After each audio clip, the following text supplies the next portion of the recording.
LCC analiza. Veliko veselje mi je, da lahko tudi predstavim to analizo. Sicer je nekaj, kar je nas sestavni del borbe na trgu, da smo v vseh teh letih uspešno prodajali Menerga klimatske naprave, kajte vsi poznate, da Menerga je najdražja naprava na trgu.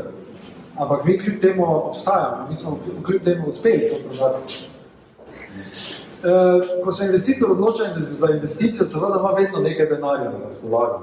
Zdaj, kakšen je budžet? To je vedno takšno skrivnostno vprašanje. Zdaj, ko dobivamo mi povpraševanje preko interneta in se veste, klimatizacija je termin, ki je zelo, kako bi rekel, napačno razumljen. Za klimatizacijo eni tudi misle te male klimatizerije, ki se jih postavijo gor na fasado, pa nam ohladi prostor. Mi pa pod klimatizacijo razumemo nekaj dosti več. Tako kot je zdaj bazenski klimati, naprimer, to je bila klimatizacija za nas. No in ko vprašamo mi, bolj smo pa rekli, zdaj ne bomo ljudi spraševali, ker so to nevešči, pa so laiki o strokovno, kako in kaj, mi pa vprašamo, kakšen je pa vaš znesek ali pa budžet za to investicijo. In vsi učijo, noben noče povedati, kakšen je budžet, zaradi česa. Zdaj tega, ker se bojijo, da če bojo resnico povedali, da bomo mi točno naračunali toliko, da morajo plačati. In potem se reče vsi tiho, pa reče, vi nam povejte, kako bo to stalo. In smo spet se vrtimo v nekem krogu. No, ampak pravi investitorji si naredijo seveda investicijske plane in potem oni tudi vejo, kakšen budžet za nekaj imajo pripravljen za neko investicijo. Vedno več je danes investitorjev, ki se zavedajo, da investicija v sistem je samo nekaj, en del celotnega kolača, ki ga bodo morali namestiti oziroma nameniti za neko investicijo, da pa še potem življenjski dobi objekta seveda so tudi stroški, ki se morajo pokrivati. Normalno, privatni investitorji se tega zelo zavedajo, upamo in želimo si, da bo se tudi javni sektor začel tega dosti bolj zavedati in da bo tudi oni začeli na ta način razmišljati. Kot vidite, je investicija nekje cirka 25% celotne investicije objekta. Vse ostalo so pa potem obratovalni stroški, vzdrževanje objekta in tako naprej. Tako je zelo pomembno, zakaj se v projektu in projektni fazi odločimo, ali gremo na večjo investicijo in seveda dosti manj potrebnih obratovalnih stroškov ali obratno. Fajn je to vedeti, fajn je to povedati, fajn je to prediskutirati z investitorjem, da mi je to jasno, kaj ti dati denar za drago opremo na začetku še ne pomeni, da je to celo najdražji objekt kot celo.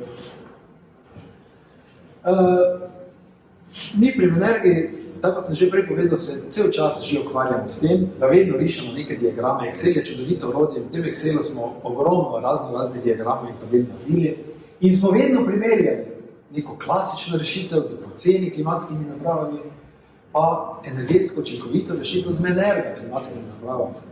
In seveda, ko smo primerjali samo prezračevalne ali klimatske naprave, vedno bilo, če je bila Menerga indeks 100, je bila konkurenca indeks 60 ali pa 70. In vsak investitor, ko vidi, rekel, kaj se ima kakva razlika, vse jaz pa takoj ta za 60. Vse enako in bom to nabavil. Ampak, so rekli, vi ne investirate samo v napravo, vi investirate v objekt.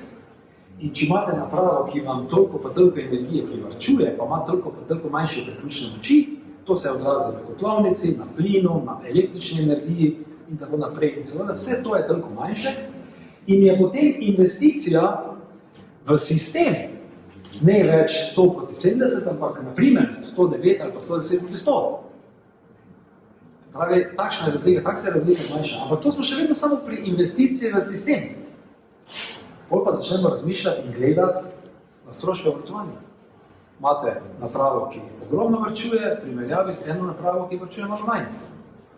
En primer vam bom povedal, zelo zanimiv taki matematični računski primer. Naprava Menerga ima 90% izkoristek, konkurenčna naprava pa 70%. Kakšna je razlika med izkoristkama? Tema dvema, na primer. Vsakdo bo rekel 20%, ne? 90, 70, 20%, pa kaj je to 20%? Razlike pa imaš v denarju ogromno. Ampak, ko pa to malo obrneš, pa rečeš, da za napravo z 90% izkoristkom rabiš samo 10% energije, medtem ko pri napravi za 70% izkoristkom pa rabiš 30% energije. A koliko je številka drugačna?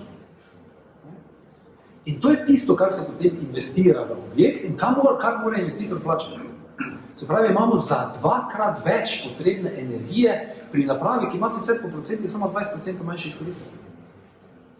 Prišli smo na 2-kratno vrednost. To so računice, ki v praksi držijo in enostavno na osnovi tega seveda sloni potem celotna ta analiza. In seveda to je začetna investicija in kaj se potem zgodi skozi vsa ta leta, skozi 20 let se točno vidi z obratovalnimi stroški, kje se potem po 20 letih najde en sistem, ki je bil na začetku poceni, pa drugi sistem, ki je bil seveda na začetku dražji, ampak nekje pa se to seveda prevodi. To je razlika.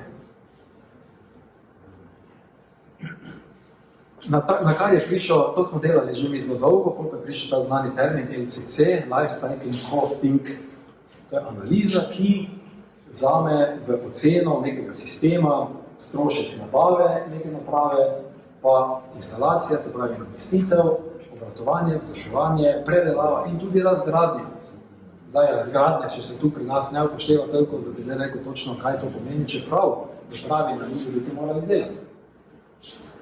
In da z velikim veseljem lahko povem, da je Energa Nemčija razvila eno orodje, kjer se dela ta LCC analiza posebej za bazenske klimate, ker so pač čisto svoje področje, tudi iz vidika energetike, specifično, to, kar je zdaj kolega Drago že malo prikazoval, vidite, da je to nekaj čisto drugega, in pa posebej za splošno prezračevanje. In to je en takšen primer za bazene, kjer lahko primerjamo različne sisteme med sabo. Vpišemo podatke, meteorološke podatke iz meteobaze, so povzeti, se pravi, imamo za Maribor, imamo za Slovenijo, kar za neka mesta, za tudi Hrvaško, Srbijo, se pravi, povsod lahko to naredimo. Imamo meteorološke podatke, vpišemo pač cene energenta, obratovalni čas in tako naprej. Vse tisto, kar je pač potrebno v eni taki analizi in potem seveda dobimo diagrame in izračune. Normalno, da moramo napisati tudi ceno investicije ali pa ceno ene naprave, ceno druge naprave in potem se priračunavajo tudi cene investicije v sistem. Kot sem rekel, drugi primer je računsko orodje, primer za ostalo prezračevanje, podobno, se pravi, primerjamo dve napravi in zraven se nam takoj tudi rišejo diagrami, da vidimo in lahko primerjamo eno in drugo. Primer izpisa za bazen, naprimer, kdaj je in tudi seveda diagram, kar je že danes kolega Drago povedal, in pa za prezračevanje, naprimer, zanimivo, primerjali smo dve napravi iz naše hiše, iz našega koncerna Energe, naprav System R, veste, tisti, ki se s tem ukvarjate, je malo cenejša oprema, Energa je dražja oprema, energetsko sta različni, no in tukaj, naprimer, se lepo vidi, da je po 8 letu pride do preloma v investiciji oziroma v stroških investicij v en takšen objekt. Se pravi, potem se tukaj že z Energo začne vrčevati. To je zdaj tista stvar odločitve za investitore, ko reče, a je smiselno njemu investirati v dražji opremo, a 8 let je za njega sprejemljiva doba, ali bi on reče v 5 letih, ali pa tudi reče, že tudi 10 let je za njega. In seveda to so potem podatki, na osnovi kateri se lahko vsakdo odloči. Evo diagram, ta prelom, kot vidite, en in drugi sistem. In to je to, kar imamo od LCC analize. Ta LCC analiza je interno orodje za nas, ne moremo ga dajati ven, ampak z velikim veseljem bomo lahko vedno vas suportirali pri tem, ko boste imeli primerjave in ko boste morali te primerjave delati, bomo z velikim veseljem tudi vam šli nasproti in seveda ob tem, da nam boste dali prave podatke, da bomo tudi to za vas pripravili primerjavi enega in drugega sistema. Mi smo za javne objekte to že delali, tudi na Hrvaškem smo že delali, ko so javni razpisi in so morali dati primerjavo večjih sistemov, smo tam že to za investitorje naredili in moram reči, da je bil odziv dober, seveda zaradi tega, ker smo predvsem na bazenskih kompleksih je bila doba vračljivosti 3 in 4 leta. In to je seveda za investitorja zelo spodobno.